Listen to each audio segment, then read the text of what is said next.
Toto má byť najlacnejší iPhone, ktorý Apple predáva. iPhone 16e stojí až 729 €.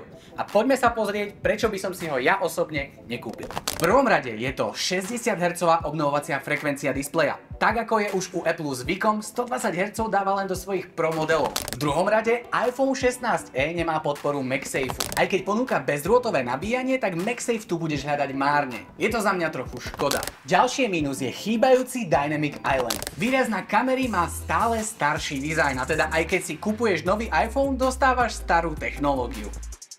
Ďalšie mínus je, že foťák nie je prvotriednej kvality ako napríklad pri iPhone 16 alebo 16 Pro. To, že tu nie je viacero foťákov, je v poriadku, keďže je to lacnejší iPhone. Ale to, čo mi vadí, je, že foťák, aj keď je 48 megapixelový Fusion, tak nie je tak kvalitný ako napríklad u iPhone 16. Pre detailný pohľad na mojom profile nájdeš aj dedikované video foťáku najnovšieho iPhone 16e.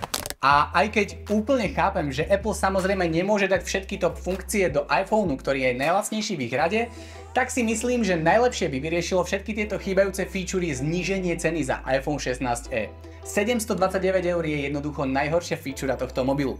Ak by sa predával dajme tomu za 499 €, tak by som ho musel len vychváliť. Za cenu 780 €, teda o 50 € viac, vieš mať teda iPhone 16, ktorý je teda za mňa o dosť lepší.